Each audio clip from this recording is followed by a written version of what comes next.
Vamos con otro tema, los principios educacionales de la educación judía.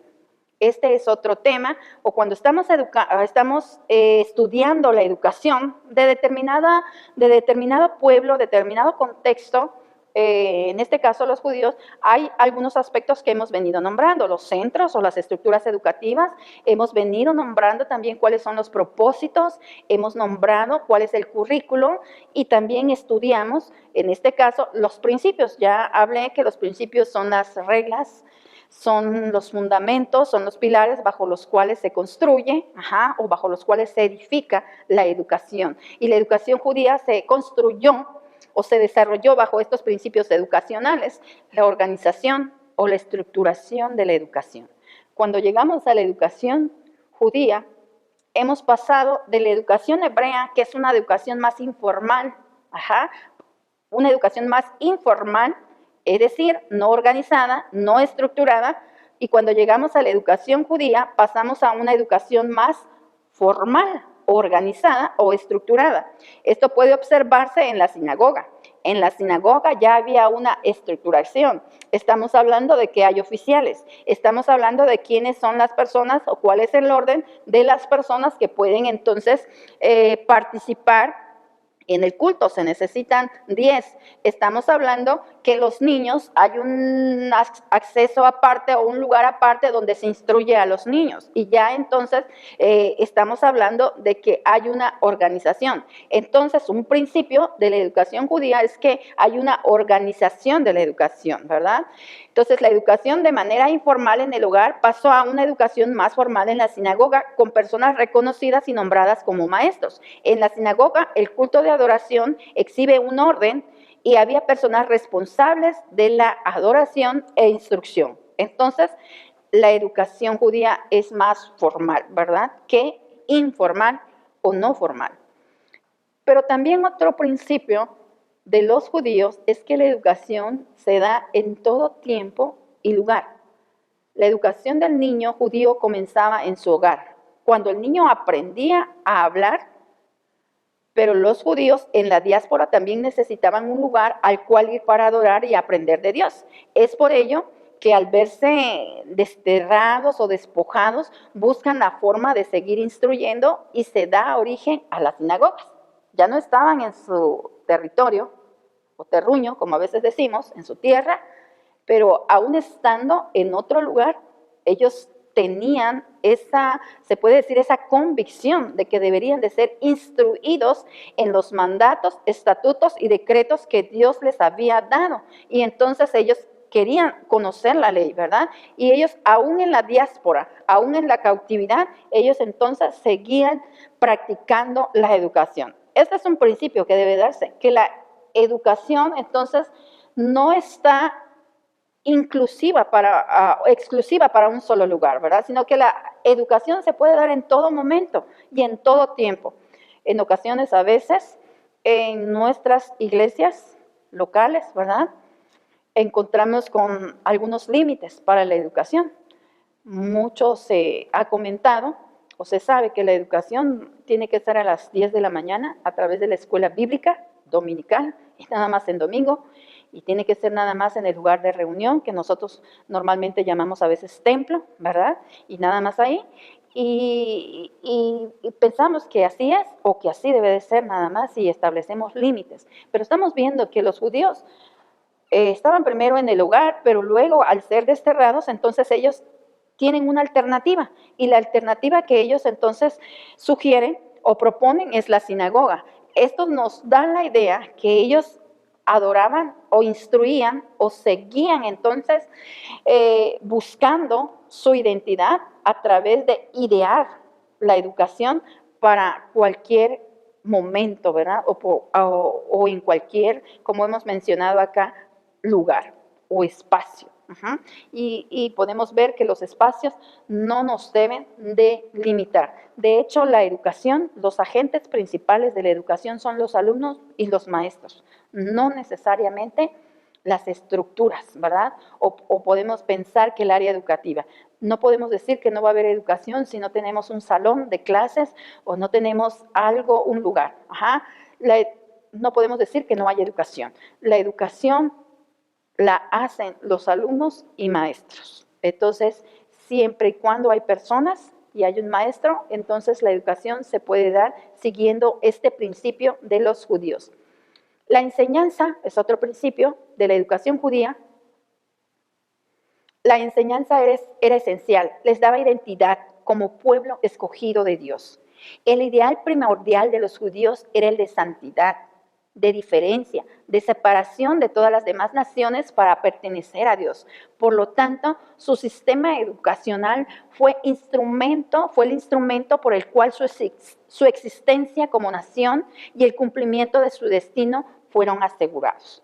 Hasta hoy en día, la instrucción o la educación de los judíos les distingue como una educación de calidad y de primera. Les ha dado identidad. Usted ve a un judío y usted identifica con el solo hecho de verlo, ¿verdad? Y cómo se relaciona, cómo se conduce. Usted dice, él es judío. Y entonces la enseñanza era esencial, era primordial, era importante, porque les daba identidad como pueblo escogido de Dios. Tenemos allí comentarios, ¿verdad? En el Talmud, escritos, el Talmud, un escrito sobre los comentarios de los rabinos, ¿verdad? A la ley, y entonces en esos comentarios, eso es el Talmud, ¿verdad? Un escrito, se puede decir un documento histórico, ¿verdad? En donde se reflejan los comentarios de los rabinos, y uno de esos comentarios dice que pueblo que no ha de ser instruido debe ser destruido. Entonces, para los judíos, la educación era esencial porque le daba identidad, le diferenció especialmente acá al pueblo judío de todas aquellas naciones vecinas a los cuales ellos consideraban como naciones paganas, ¿verdad? Paganas con una variedad de dioses. Entonces, por medio de la enseñanza, por medio de la instrucción o específicamente de la educación, los judíos adquirieron identidad y aseguraron su existencia como nación, ¿verdad? Y el cumplimiento de su destino como pueblo de Dios. Los maestros, ya hemos mencionado que eran personas capacitadas y autorizadas. El maestro fue muy respetado y tuvo que exhibir altas cualidades éticas. Ahí vemos un pasaje en Marcos 10:51. El maestro entonces fue muy respetado y exhibió cualidades morales. Generalmente el maestro era bivocacional, es decir, que se dedicaba a la enseñanza y aparte dedicaba otra parte de su tiempo, ¿verdad?, a otra labor o a otro oficio. Trataba a sus alumnos, un maestro judío debería tratar a sus alumnos con respeto y paciencia, siendo un buen ejemplo y evitando prácticas, ¿verdad?, que pudieran desanimar al alumno. Para asegurar las buenas relaciones entre alumnos y maestros, existía la práctica de limitar la proporción entre los mismos. Un maestro solo podía tener hasta 25 alumnos a cargo. 40 alumnos requería un maestro ayudante. Es decir, si el grupo era amplio, grande, 40 alumnos, había un maestro titular y un maestro ayudante. Necesitaban dos, ¿verdad? Dos maestros. Los alumnos se sentaban en el suelo a los pies de su maestro. Bueno, antes dice que cuando el grupo era de 50 alumnos, entonces sí ya se requerían dos maestros. Por eso hemos comentado, ¿verdad?, que ellos necesitaban por 25 alumnos un maestro, 40 un maestro ayudante y ya por 50 alumnos entonces dos maestros. Entonces hemos comentado también que los alumnos se sentaban en el suelo a los pies de su maestro. Su libro de texto fueron las Escrituras. La instrucción fue teórica y práctica. Había que estudiar y practicar la ley. Algo fundamental, el maestro debía de reunir requisitos éticos, morales en su vida práctica, de manera que fuera, ¿verdad?, una persona de respeto, porque la enseñanza era considerada una labor entonces que Dios les había dado. Ok, entonces hemos comentado de este principio que se denomina o dice así, los maestros eran personas capacitadas y autorizadas. Otro principio más. La disciplina formaba parte en la instrucción y acá la mención. Era la sinagoga quien se encargaba de ejecutarla. La sinagoga se responsabilizaba por la disciplina de las personas que quebrantaban la ley de Moisés. La ley era la base para ejercer o aplicar el castigo. Las sanciones disciplinarias eran de las más sencillas, como los ritos de purificación y las ofrendas ofrecidas a Dios, hasta las más severas, como la lapidación o muerte del agresor. ¿Recuerda la disciplina? Por ejemplo, cuando la mujer fue sorprendida en adulterio, entonces la sanción que correspondía a esa mujer, entonces era la lapidación. Era para los dos, ¿verdad? Pero quién sabe qué pasó con el miembro masculino, no sé, no se dice nada o no se menciona. Entonces era la sinagoga quien se encargaba de la aplicación, de que se llevara a cabo la aplicación de la ley. Quiero comentar, ¿verdad? Hacer acá es mi opinión y es lo que veo en las escrituras, que los judíos en cuanto a la ley fueron y en cuanto a la disciplina fueron tremendamente estrictos e inflexibles, hasta el grado de aplicar pena de muerte. Pena de muerte, o lo que conocemos ojo por ojo, diente por diente, ¿verdad? Entonces, los judíos en cuanto a la disciplina y la aplicación de la disciplina fueron tremendamente severos.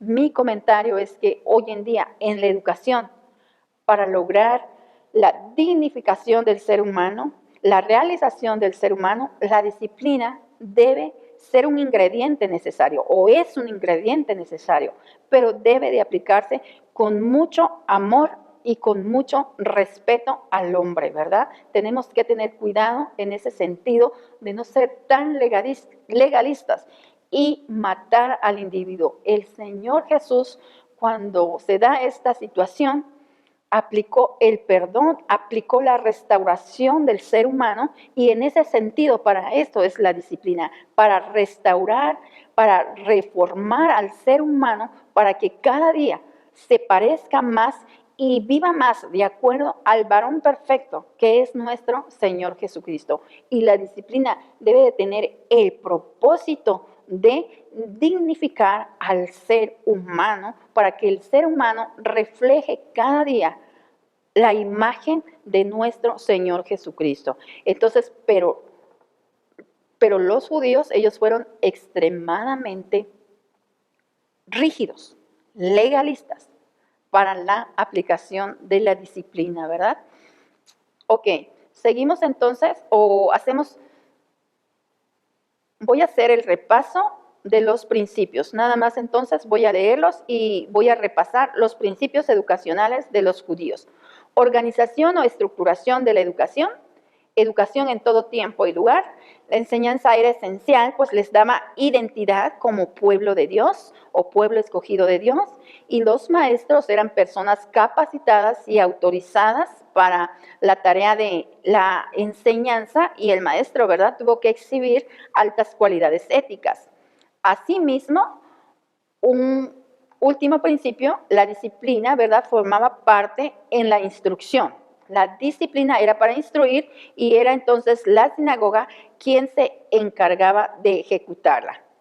Continuamos y ahora vamos a hablar de la metodología educacional. Mucho de lo que ya estoy diciendo, ya lo he dicho, ¿verdad? Porque no hay mucha diferenciación entre la educación hebrea y judía. Recordemos que los hebreos ahora son el mismo pueblo, pero que ahora como nación han sido llevados cautivos y entonces siguen siendo y conservando su educación autóctona, ¿verdad? O original. Hablemos entonces de la metodología educacional. Tradición oral. La instrucción se basaba en instrucción oral. Anteriormente, en la educación hebrea, se notó que mucho de lo que se transmitía en los hogares de padres a hijos era folclore o tradición oral. Los procedimientos mnemotécnicos, el uso de distintas formas de repetición y memorización de la ley, ¿verdad?, por los niños, el uso de parábolas para la instrucción moral, La parábola era pues esa narración literaria, ¿verdad? O escrita de carácter pedagógico y moral, mediante el cual se reviste la idea o el pensamiento que se requiere para expresar en forma de historia creíble y aceptable para todo el mundo. El componente o el elemento fundamental de una parábola es que debe haber una comparación. Por ejemplo, en la parábola del tesoro escondido, el reino de los cielos es comparado con un tesoro. Eso lo encontramos ahí en Marcos 14, 44. Entonces, esta práctica de los judíos era muy común y prevalecía aún en los tiempos de nuestro Señor Jesucristo. Alrededor de un tercio de la enseñanza de Jesús está en parábolas. Se dice, ¿verdad?, que hay aproximadamente 46 parábolas de nuestro Señor Jesús narradas en los evangelios. Entonces, hablemos un poquito de la metodología. Fue tradición oral y procedimientos mnemotécnicos, igual que la educación hebrea. Los maestros. ¿Quiénes eran los maestros? Pues los maestros seguían siendo los sacerdotes y escribas. Aparentemente, ¿verdad?, no ocupaban un lugar especial en la vida de la sinagoga ni en la comunidad. Sin embargo, si una persona era conocida como un buen rabí o raboni, una forma más elevada para nuestro Señor Jesucristo, que como ya dije, significa el mío grande o el más grande de los maestros, que en griego se llegó a traducir como didascalos, que significa maestro, podría ser invitada a exponer, ¿verdad? Y un sacerdote generalmente presente allí en la sinagoga era el que pronunciaba la bendición, y fue un sistema informal, ¿verdad?, el que, como ya comenté, el que permitió que Jesús predicara con facilidad en las sinagogas. Los escribas también eran conocidos como instructores, como maestros, y dice que un escriba no solo realizaba la labor de copista de la ley, ¿verdad? Normalmente conocemos a los escribas así, como los copistas de la ley, a fin de preservar las tradiciones escritas y orales de la ley, sino que eran redactores y también intérpretes de la ley. Es decir, le daban su propia interpretación y ponían lo que ellos consideraban, ¿verdad?, que el texto estaba diciendo. Por eso se les conocía así, como redactores o intérpretes de la ley. Y los escribas debía ser una persona con muy buena economía por el tiempo que dedicaba para su formación y para que no se enredase en los asuntos materiales o en los negocios y poderse dedicar por completo a la palabra de Dios. Esta pues era parte del perfil o de la característica que tenían que tener los escribas, ¿verdad? Que tenía que tener un buen nivel económico para que pudiera dedicarse por completo, ¿verdad?, a la escritura de la ley, a copiar la ley, pero también a la interpretación, y al mismo tiempo que nada le distrajese o pudiera entonces llamarle la atención de tal forma que descuidara su tarea primordial, ¿verdad?, que era dedicarse por completo a la palabra de Dios o a la ley, a la traducción de la ley. Entonces, hemos estudiado la educación judía y ahora vamos a hacer, se puede decir, un resumen o vamos a sintetizar. Ya mencionamos que en la educación judía, los maestros, hablamos nada más acá de los sacerdotes, ¿verdad?, y hablamos de los rabís, y hablamos nada más de los escribas. Eso no significa que estemos excluyendo a los padres, tampoco que estemos excluyendo al profeta, al rey o a los sacerdotes. No los menciono porque se entiende que ellos están incluidos, que continuaron, ¿verdad? Pero aparecen acá ahora, entonces, el rabí o y también los escribas. Hagamos entonces una síntesis y comencemos entonces con la educación judía, los centros educativos o estructuras educativas. El hogar seguía siendo, ¿verdad?, un centro. También la escuela de los profetas, pero primordialmente la sinagoga. Los propósitos, la adoración a Dios, el estudio de la ley y la enseñanza de los niños. El currículo, la ley y los profetas. La ley y los profetas, pero también los escritos. Tenemos allí entonces la ley, los profetas y los escritos. Los principios educacionales, la organización o estructuración de la educación. La educación en todo tiempo y lugar. La enseñanza era esencial, les daba identidad, ¿verdad? Como nación o como pueblo escogido de Dios. Y los maestros eran personas capacitadas y autorizadas para enseñar. También la disciplina formaba parte en la educación y era la sinagoga quien se encargaba entonces de ejecutarla o llevarla a cabo. Los métodos, ya hemos mencionado, procedimientos mnemotécnicos, transmisión oral y las parábolas, ¿verdad? Las parábolas, este método que vemos ahí, que es, las parábolas forman parte del método narrativo que es abundante en el ministerio de nuestro Señor Jesús. Los maestros, rabí o raboni, que ya hemos comentado, ¿verdad?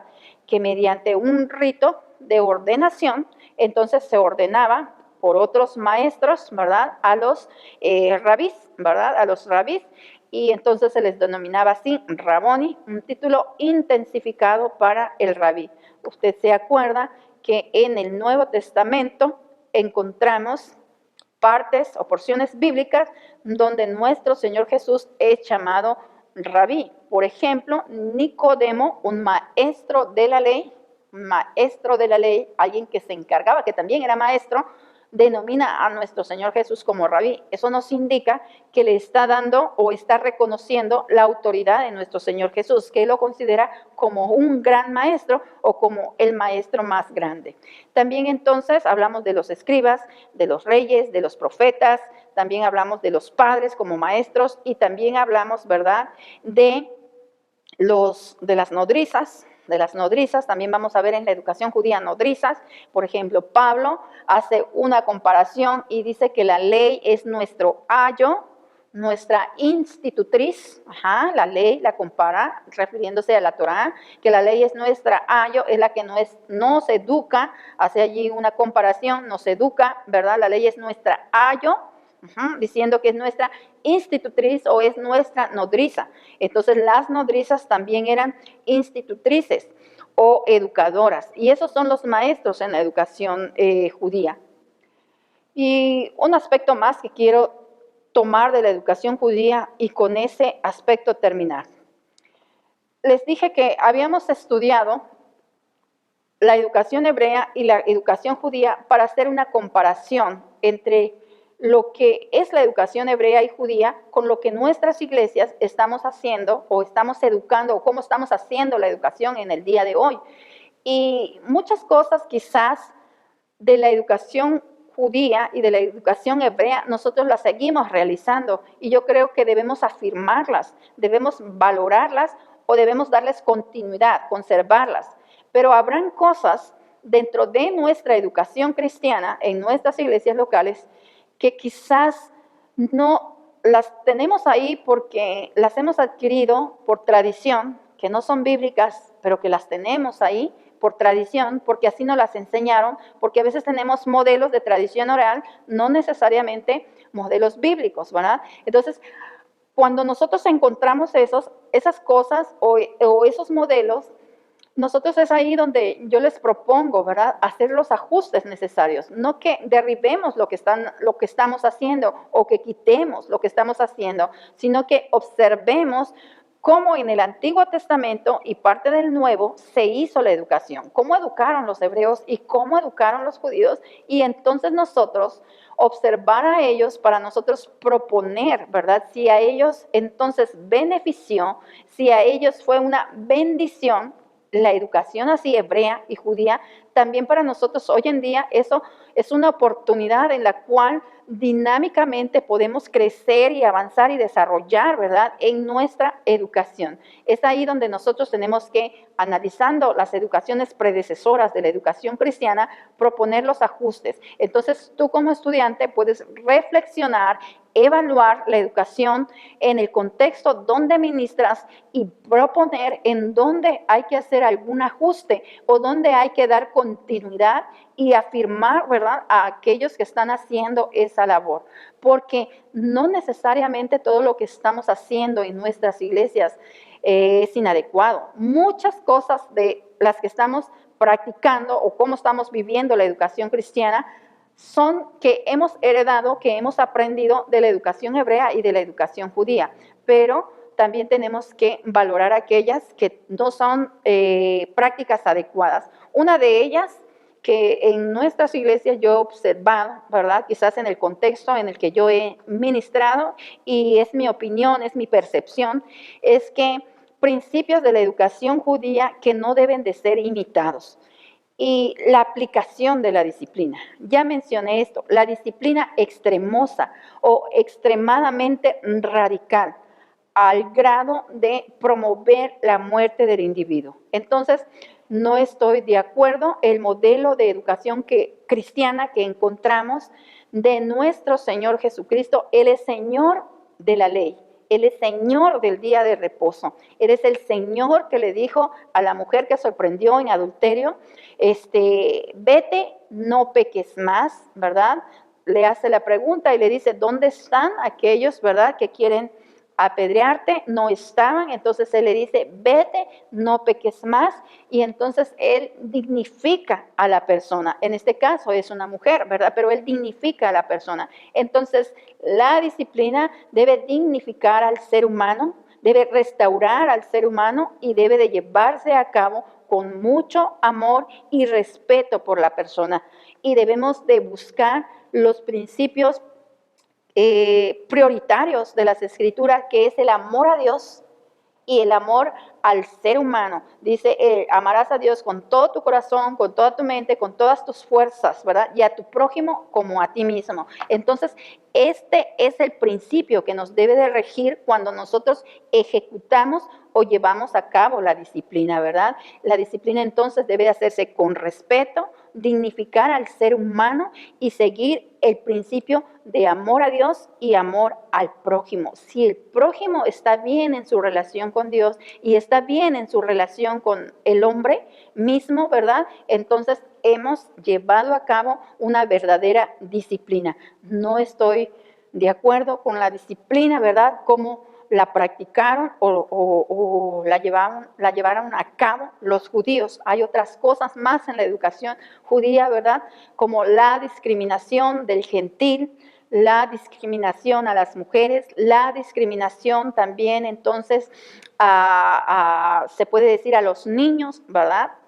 Y varias cosas en lo que los judíos practicaban que no era pues lo que Dios entonces había mandado o había ordenado, ¿verdad? Entonces, si hay algunos principios de la educación judía que no debemos de practicar y que a veces en los apuntes o yo estoy haciendo preguntas así de reflexión en lo personal, yo considero la forma de ejecutar la disciplina. No estoy diciendo que no haya disciplina, sino la forma de ejecutar la disciplina y la discriminación, ¿verdad?, al ser humano.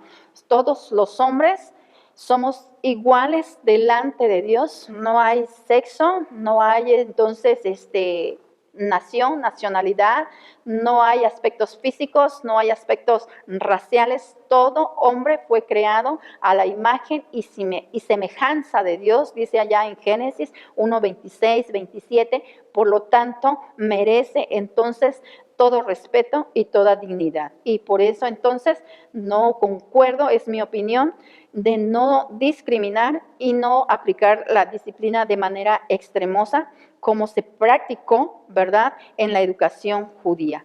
Entonces, concluyo con esto. Observe usted la educación hebrea y la educación judía en su iglesia, haga las comparaciones, realice la evaluación y proponga, ¿verdad? Ahí están estos modelos, son modelos bíblicos y nos dan bases. En la siguiente unidad ya estaremos hablando de la educación que es cristiana y veremos a Dios como nuestro maestro de maestros. Con esto estoy concluyendo entonces la primera unidad que se llamó así, Antecedentes Bíblicos de la Educación Cristiana. Que Dios te bendiga.